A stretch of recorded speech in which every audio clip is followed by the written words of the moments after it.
Welcome to Basic Business AI, a podcast dedicated to simple AI strategies for businesses who don't want to get an advanced tech degree or hire some marketing bro. I'm your host, William Downs. We bring on regular business owners like you and me to discuss practical strategies, ideas, and perspectives about AI without getting too far into the weeds of the tech.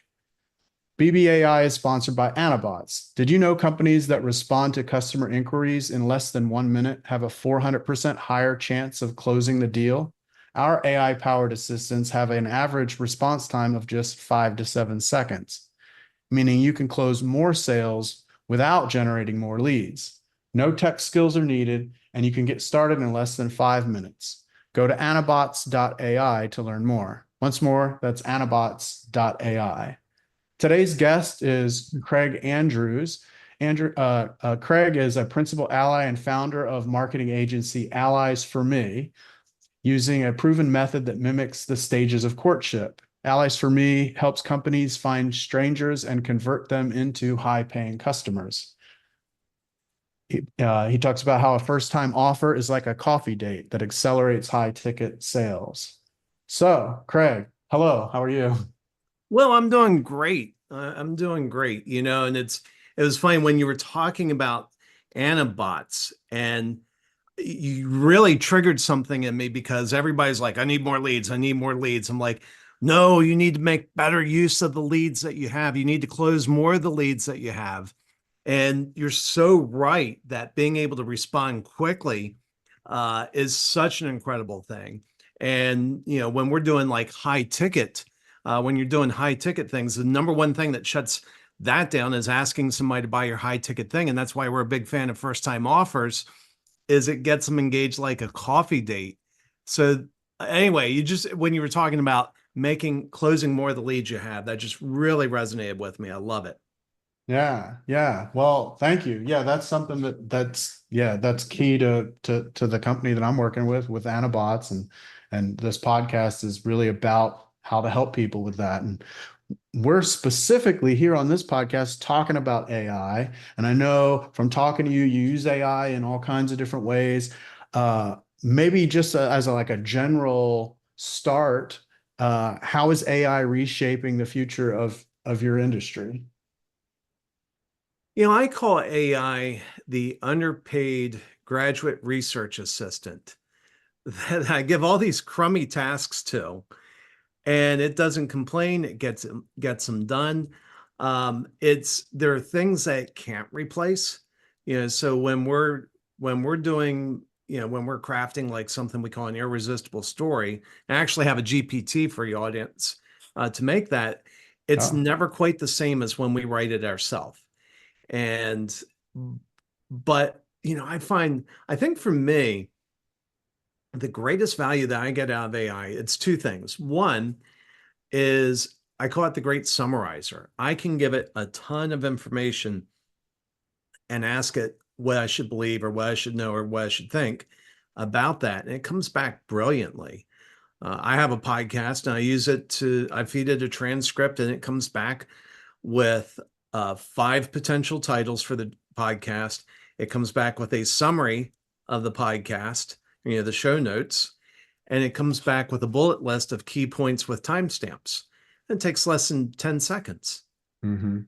And so it's great at summarizing. That's one thing that I love it for. The other thing that I really love AI for is image generation. It lets me create images that were just never available before, and I can generate them in the color scheme of the brand that I'm working with. Yeah. So what tools do you use to create images? Are you using Midjourney? What's your favorite image tool? I use both Midjourney and ChatGPT, Yeah. and um, you know, there's trade-offs. There's a lot that I like about ChatGPT. Midjourney, maybe I'm just getting to learn it. There are some things I like about it a lot. Um, for one, if I want to illustrate, if I want an image of a real person, I can do that in Midjourney, whereas that's against the rules for ChatGPT. Oh, right. Yeah. Yeah. But here's an example. I'm in this little mastermind group and we have this Australian in there and he kept talking about, from A to Z, from A to Z. And I'm like, who's Zed? I say he sounds like some hillbilly in overalls that does unbiblical things to his pig. And so I actually used Midjourney to create an image that illustrated that. And ChatGPT basically called me a bad person and said, sorry, we Yeah. can't do that for you.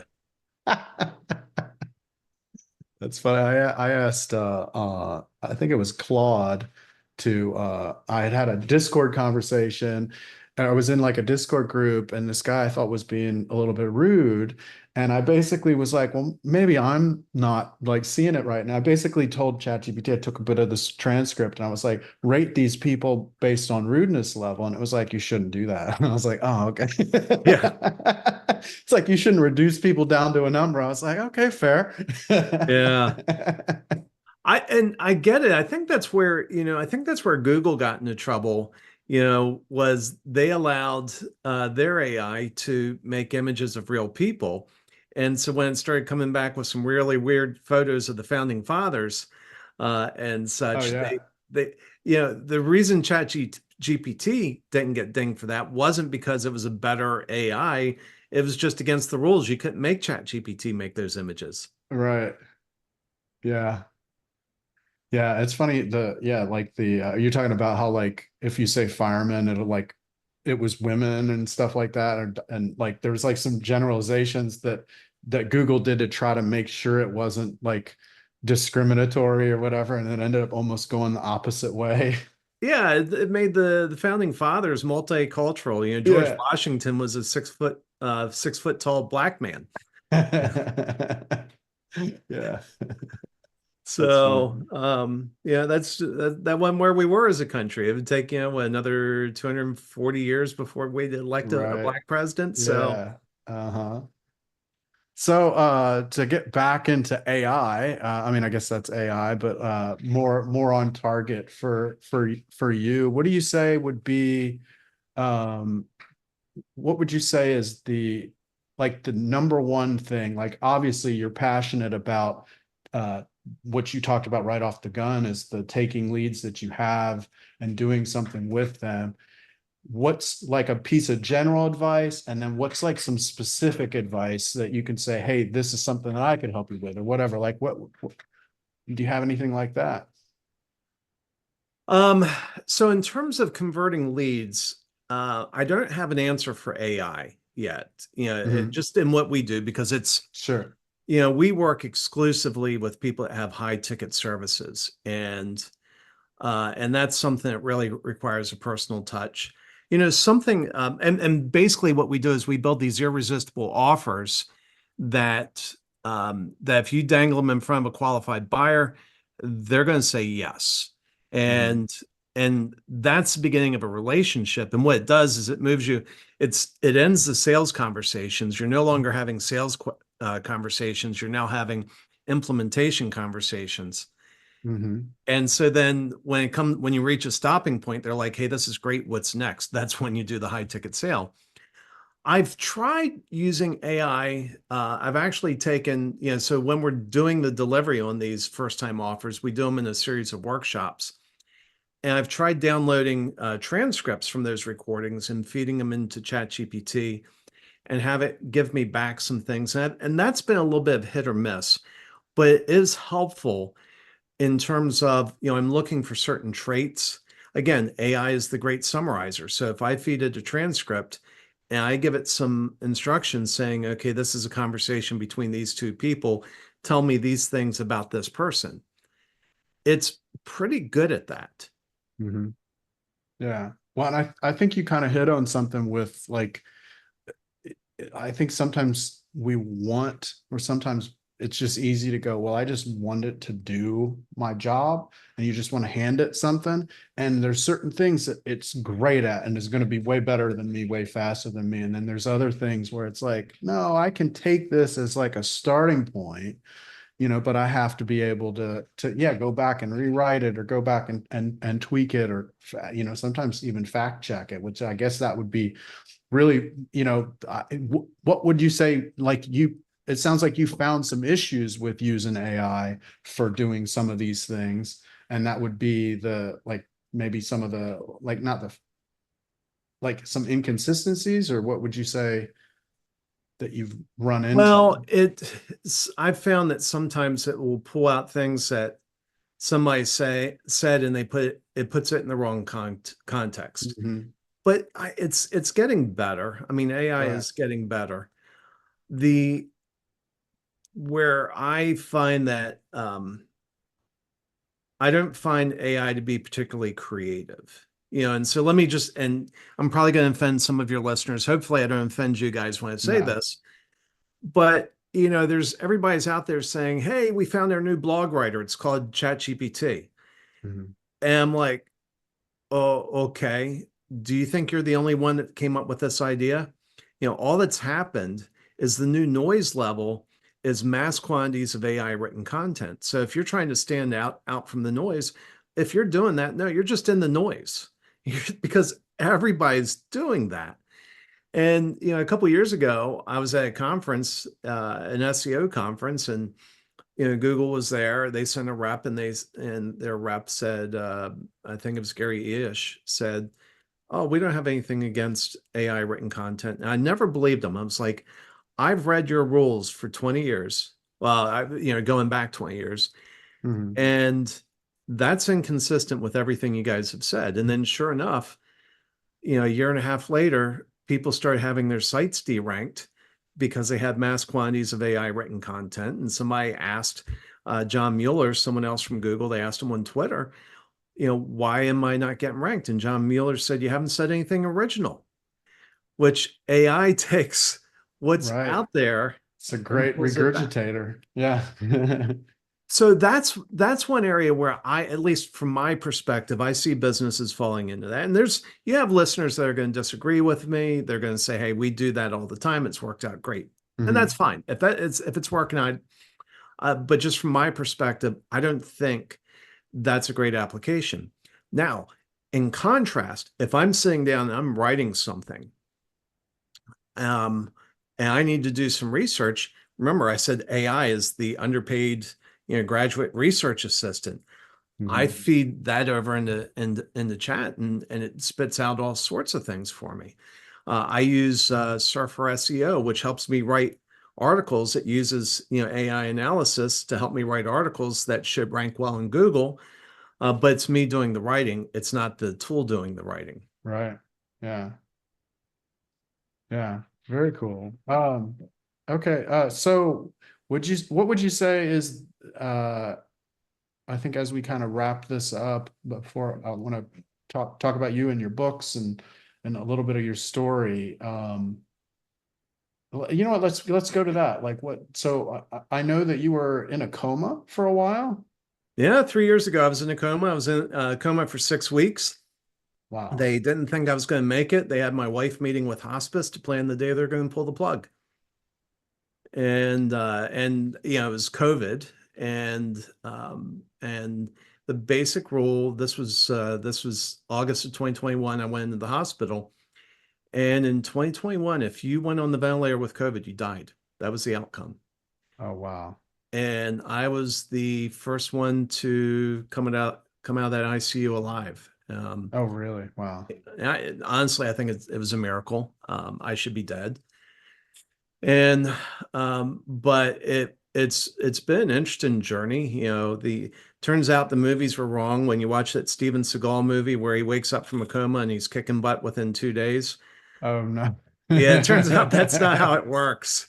Your body completely atrophies. So Oh when I woke yeah. up, I couldn't lift my arms, I couldn't lift my legs, I couldn't scratch my nose, and obviously I couldn't walk. And so it's been and continues to be a journey of rebuilding. And but I had to learn how to walk again, which was interesting. And spent a total of 3 months in the hospital.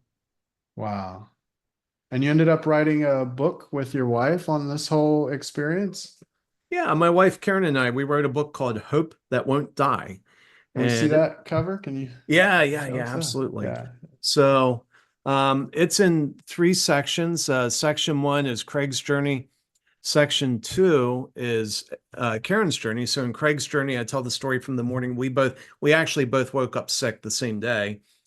Only I went to the hospital, thank goodness. And I tell the story until it was lights out for me. And then Karen's journey, she steps back a few days and opens with the day that I walked into the hospital and carries it through to the day I left the hospital.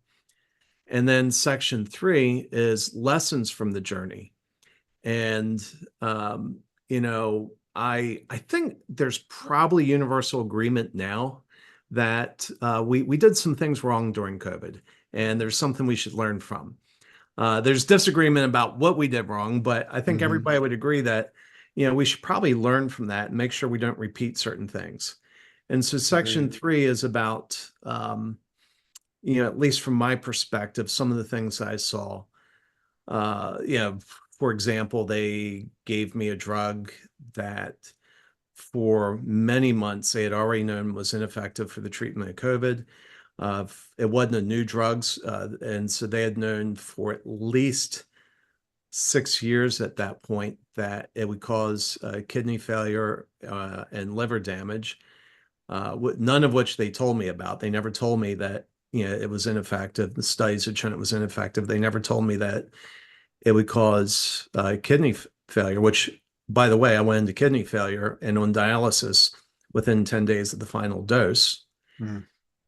And the third thing they never told me was on that day, August 10th, 2021, when they prescribed it to me, it was one of three drugs that the government listed on CMS.gov as a drug that they would give the doctors a 20% bonus for prescribing it for the Oh treatment of man. COVID. Yeah, I hate that. So that's probably one of those things we shouldn't repeat. Yeah, I agree. I agree. So you're getting that message out there. Tell me about your other book. So the other book is called Make Sales Magical. It is not a sales book. I'm not a sales guy. I'm a marketer. I fess up to that in the opening paragraph saying I suck at sales, and I do. And so it's but it's about how to build these irresistible first time offers that lead to high ticket sales. And so it takes the burden off the salesperson, which in many cases is the business owner who may not be a great salesperson. It takes the burden off the salesperson and it moves it over to the offer. The offer does the heavy lifting. Hmm. And if the owner isn't the salesperson, it gives you a way to build out a sales team. Anybody that's ever managed a sales team knows that that's kind of like managing cats in the bathtub, Hmm. and it's tough. But this gives you a way of having, equipping a lot more people to be like world-class salespeople because all they have to do is present the offer. And if you present it to a qualified buyer, they're going to say yes. Hmm. Yeah, very cool. Okay, and then you have a website, Allies for Me, and then you also talked about an offer. If you want to talk about that and pitch to your social, however you want to, wrap this up for you. Yeah. So anybody that wants to reach me, that they can find me on LinkedIn. If you Google Craig Andrews, I'm pretty sure the number one search result is still my LinkedIn page. And I also have a gift for your audience, two gifts. And if they go to the website alliesforme.com, that's spelled ALLIES, the number four, ME.com.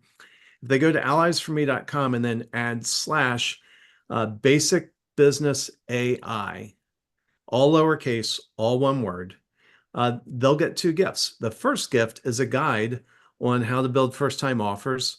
I made a lot of mistakes in the process and learned from those mistakes. And so this guide helps you avoid some of the mistakes that I made. And then it also includes 23 days to a course on how to build first time offers. And the reason we limit it to 23 days is we study human behavior. And I know if I give unlimited access to this course, people will sign up and they'll never take it. Hmm. Our goal is to see lives changed. And so I know that if I put 23-day limit on it, which is plenty of time to get the content, people actually go in and use it. And I see it in the analytics. Hmm. And so those two Love it. gifts are available to anybody that goes to alliesforme.com slash basic business AI, all lowercase, all one word. Perfect. Well, thank you very much. I appreciate hearing your perspective on AI and a little bit about your story. And please check out his books. They're best-selling books. Check out his books. Check out alliesforme.com. Go ahead and get his free gifts, which is alliesforme.com/basic business AI. Will get you your free gifts. Thank you, Craig. I really appreciate it. Thanks for coming on the program. Well, thank you. It's been a delight. Uh, and I'm gonna, I broke a little bit there. I got to do one little pitch thing here that I always forget to do here. Okay, here we go. And thank you to our listeners. If you run a business of any size and have some ideas or strategies around the topic of AI, we'd love to have you on a future episode of Basic Business AI. We interview business owners of all levels of experience and exposure to AI, so we can represent all voices, especially the 90% of us who are curious about AI, but not trying to be tech geniuses. You can apply to be on a future episode of Basic Business AI by going to basicbusinessai.com. And then one more time, if you want to install a 24/7 AI sales and support team for less than 10% of the cost of a single employee, get yourself an Anabot, anabots.ai. See you next time on Basic Business AI. And by the way, if you like the episode, tell your friends.